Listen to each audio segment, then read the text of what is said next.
Hi, I'm Tanya. Welcome back to the channel. This is a little bit of a casual chat today because I'm going to run through my memories of growing up as a teenager with my narcissistic stepmother. I'm going to list some of the things that I experienced with the hope that anyone out there who experienced something similar can feel a sense of validation that these are patterns among this personality type. It wasn't something that you yourself brought upon, could have prevented, or deserved. So I'd love to hear from you if you experienced anything like this. There are 4 kids in my family. My older sister is my stepsister. She is my stepmother's daughter. I have 2 younger siblings, a brother and a sister, who are my half siblings with my stepmother and my father. When I was 13, I moved to Los Angeles to live with my dad. So I was at a brand new school for 8th grade, and I really didn't have any clothes to wear per se. I had grown out of my clothes from the prior year, and I had a lot of secondhand clothes that I had brought with me, but I hadn't been clothes shopping in a very long time because it was the 90s and grunge was very in. I had a plaid shirt and some white jeans that I think I had cut at the bottom. My stepmom decided that I had dressed inappropriately, that I was dressing like a gangster. I was a 13-year-old, very white, freckled girl, and apparently I was trying to emulate a gangster.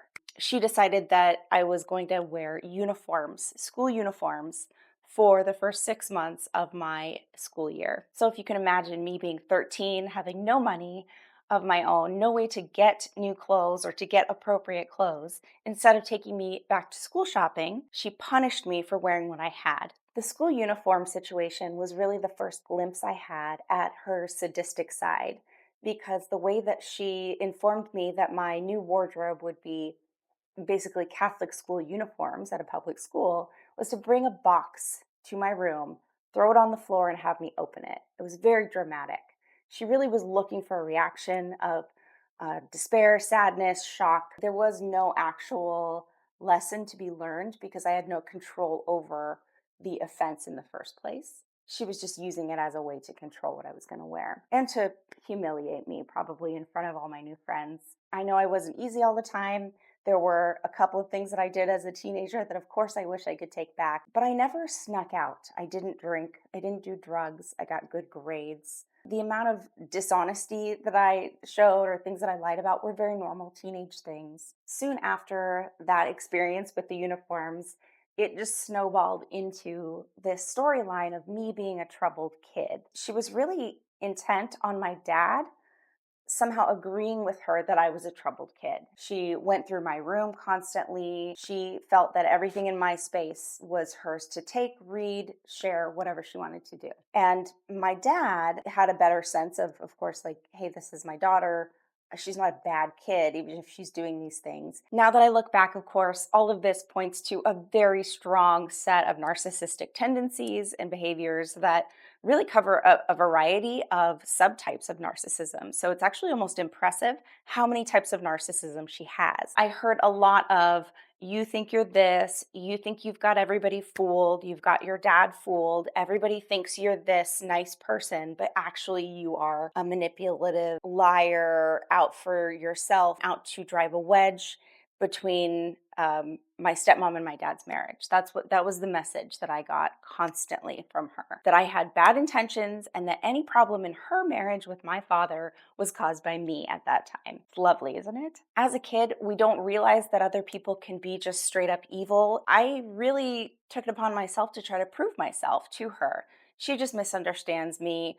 I don't want any of those things. I feel like it's really obvious that I'm not trying to cause trouble for anybody. I care greatly about my brother and sister and their stability in life. Why would I want to break up a marriage? Why would I want my dad to be unhappy? Why would I ever wish that upon anybody? But in her mind, that's how she painted me because that was what was convenient. As we all know, narcissists tell themselves all sorts of stories to justify their behavior. So there we go. My stepmom was always complaining about my dad.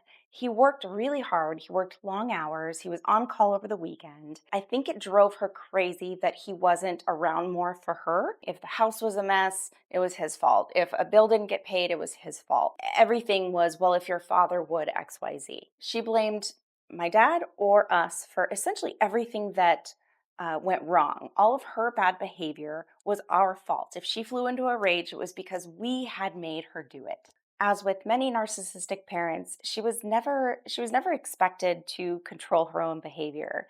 It was always excuses, and so we would all accommodate her needs, try to adapt to her moods, and just try to shut up and not make things worse. Narcissists have to make things all about themselves, and so we were always late to birthday parties. Any plans that we had never went as planned. She would make sure to sabotage them in some way, whether it was delaying them, her canceling at the last minute. She had to be drama. And it was like a constant show that she was putting on to be the center of attention, to be the one to please.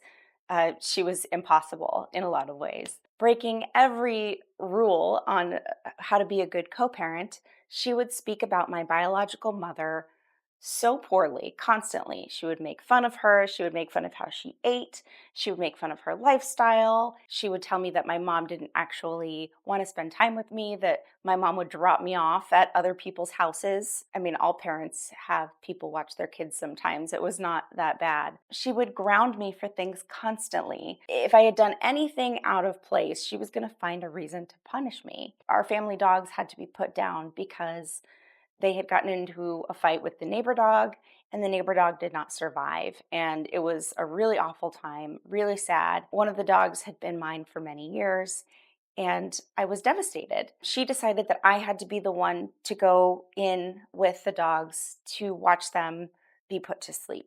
That's a pretty sick, twisted thing to do to a teenager. There was no discussion really about it. Of course, she didn't cry at all through this process. She did things like she would keep all of my paychecks from my first job. I never endorsed a single paycheck from that place. I never went through that process. I don't know how I was paid, if I was paid. It never went to me. I know I never got that money because I was a teenager, and I would have definitely remembered having a little bit more financial freedom. The only bank account that I had was a savings account. At some point, she made me take all of my savings account out and give the balance to her and my dad. She said that they needed the money. I think it was $1,500. So I never saw that, of course, ever again. And she decided that that was deserved because I had been using my own savings to go to the movies sometimes. So again, how do you control someone? You just lock everything down, take things away. That's how she rolled. She loved to be dramatic and unpredictable. I think she really got off on that. She read all of my journals. Not only that, but she copied them. She made photocopies of them and took them to our family therapist. She used my diary to try to get me in trouble with our family therapist. Blamed me for my dad having a car accident on the way home from the therapist after he learned about some of the things that I had done with my boyfriend. So that was my fault too. This was when our family therapist told me she's insane. She's not looking out for your best interest, and I highly recommend you not listen to her at all. I think it was pretty obvious to the professionals, anybody outside who was looking in. I was a teenager and I didn't have a lot of freedom. So I just tried to make the best of it and block out what I couldn't control. Other control things, she never gave me a key to our house. I've never had a key to the family house. And this was a house that my dad and my mom bought when I was 5, and she still lives there today. I don't even think I ever asked for one, but I definitely didn't have one, whereas my siblings all had keys to the house. She would do a lot of passive aggressive controlling things, like I had to take a bus home and she would just leave me there. She knew what time the bus was delivering me, but she just wouldn't come pick me up for a couple of hours sometimes. She'd show up with my brother and sister in the car. They had McDonald's. I was starving. I didn't have anything. She just really used a lot of opportunities to try to make me feel like I didn't deserve the treatment that other people in the family got, that I was somehow unworthy of good treatment. Sometimes I think she was trying to almost get me kidnapped or something because, to leave a teenager at a bus stop for a couple of hours seems a little bit negligent. My dad and I had to go to a laundromat for a year because she refused to replace our washing machine. We had to do all the laundry. So she would put these things in place and make everything hard to do, but it was always someone else doing it. She never cooked. She never cleaned. She never packed lunches. She was not that kind of caretaker, let's put it that way. When I was 17, I was 3 months away from graduating high school, but she decided one day, out of the blue, to come into my room with boxes and say, pack up all your stuff. You need to move into your little sister's bedroom for the rest of the time that you live here. I think that just gave her all sorts of happy feelings at the time to try to like put the screws on me over something that, again, I had no control over. There wasn't any logic to it. It was just because I think she was sadistic and she liked to see me squirm. She wanted to see how uncomfortable she could make me. I ended up moving out at that point. I moved out before I was 18. Thankfully, my godparents took me in, and I appreciate them forever for that. Years later, of course, I put together that my older sister had lived in our house until I think she was 20. I shared a room with my brother and sister, all three of us in one room, so that my older sister could have her own room. For some reason, that was okay, but it was obviously she was just making it up as she went along because she wanted to make things hard. Her official story to this day is that I moved out because I didn't want to follow her rules, that I thought I was better than her rules. Even after I moved out, I tried to maintain a relationship with her. I tried to continue to be a loving child to this woman who really didn't see me as a child at all. I was in the way, I was the problem. But I brought her flowers for Mother's Day, flowers and chocolates.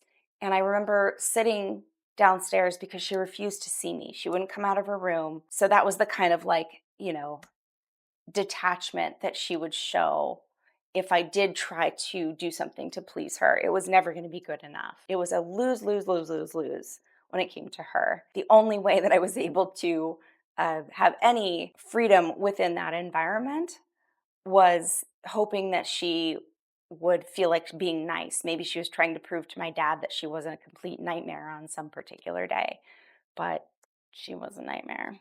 She couldn't be wrong. She was never to be corrected. If anybody went against her, they were being disrespectful or they were an idiot. She didn't work most of my life. She didn't have any skills. She has no real world skills, but she feels very comfortable judging everybody else, confident calling people out for things that she believes are wrong. And she's just full of hot air. She's absolutely a giant toddler in an adult costume, trying to get anybody's attention. I'm relevant. Hey, pay attention to me. I'll probably never tell her these things because what's the point? But I will say that it feels good to get out these stories back to back to really paint that picture of how ridiculous it all is, because when I take them one by one, I'm able to compartmentalize and minimize the damage. And when we can look back at them all and really take an inventory of what we experienced, it's very eye-opening, and it disempowers that narcissist who was really just standing on false ladders to begin with. They never deserved their position of authority. For my siblings' sake, I hope that she lives a long, healthy life and treats everyone around her much better than she treated me. She made sure that she was going to have an imprint, and it was not going to be a good one. And she was going to make me feel responsible. And now to that, I say, not mine. Not mine. Teenage years are hard enough. We go through so many changes emotionally, socially. Our brains are changing, our bodies are changing. And to have a narcissistic parent at the same time, really intent on telling you that you are damaged somehow, that you're broken, essentially making you the scapegoat, right, of all of their internal issues and insecurities. It's a really hard thing to come to terms with, that a parent would do that to a child, whether it's their child or someone else's child. I cannot imagine being that sadistic. To realize that some people really lack a conscience in that way, it was a really good lesson for me that I am still learning from, to be honest. Yeah, I guess that's really all there is to say about it.